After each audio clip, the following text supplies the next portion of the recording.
നിങ്ങളീ പറയുന്ന മകനില്ലേ, നിങ്ങൾ എത്ര പേര് ആ മകനെ കണ്ടിട്ടുണ്ട് നിനക്കറിയില്ല. അവനെയും കേരളത്തിൻ്റെ മുഖ്യമന്ത്രിയുടെ മകനാണല്ലോ. അധികാരത്തിൻ്റെ ഇടനാഴികളിൽ സഞ്ചരിച്ചു കൊണ്ടിരിക്കുന്ന മുഖ്യമന്ത്രിമാരുടെ മക്കളെ കണ്ടവരായിരിക്കുമല്ലോ നിങ്ങളെല്ലാവരും. എവിടെയെങ്കിലും കണ്ടോ നിങ്ങളവനെ? ഏതെങ്കിലും സ്ഥലത്ത് കണ്ടോ?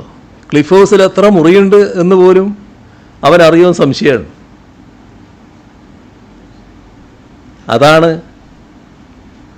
എൻ്റെ മകൻ്റെ പ്രത്യേകത. ഏതച്ഛനും ഏത് മകനെക്കുറിച്ചും അഭിമാനബോധം ഉണ്ടാവും. പക്ഷേ എൻ്റെ അഭിമാനബോധം പ്രത്യേക തരത്തിലുള്ളതാണ്.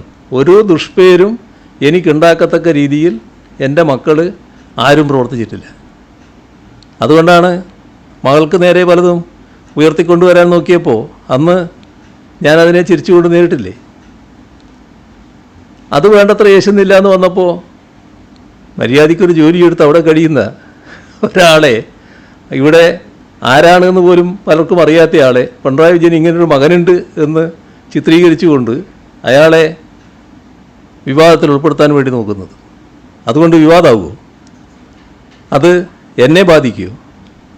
ഈ പറഞ്ഞ ആളെ ബാധിക്കുമോ? ഇവിടെ നമ്മൾ കാണേണ്ട കാര്യം, ആ ചെറുപ്പക്കാരൻ മര്യാദക്കുള്ളൊരു ജോലിയിലാണ് പ്രവർത്തിക്കുന്നത്.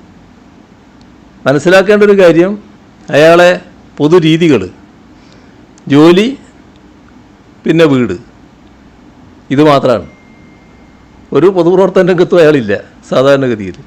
തെറ്റായൊരു കാര്യത്തിനും ഇതേവരെ അയാൾ പോയിട്ടുമില്ല. നല്ല രീതിയിൽ ജീവിച്ചു പോവുകയാണ്. ഒരു ദുഷ്പേരും എനിക്കുണ്ടാക്കിയിട്ടില്ല. മക്കൾ ദുഷ്പേരുണ്ടാക്കുന്ന ഒരുപാട് കാര്യങ്ങൾ നിങ്ങളെല്ലാം ശ്രദ്ധയിലുണ്ടാവുമല്ലോ. ഞാനതിൽ അഭിമാനിക്കുകയാണ്. നല്ല അഭിമാനം എനിക്കുണ്ട്. എൻ്റെ മക്കളാരും എൻ്റെ രാഷ്ട്രീയ പ്രവർത്തനത്തിന് നിരക്കാത്ത, എൻ്റെ ശീലങ്ങൾക്ക് നിരക്കാത്ത ഒരു പ്രവർത്തനവും നടത്തിയിട്ടില്ല.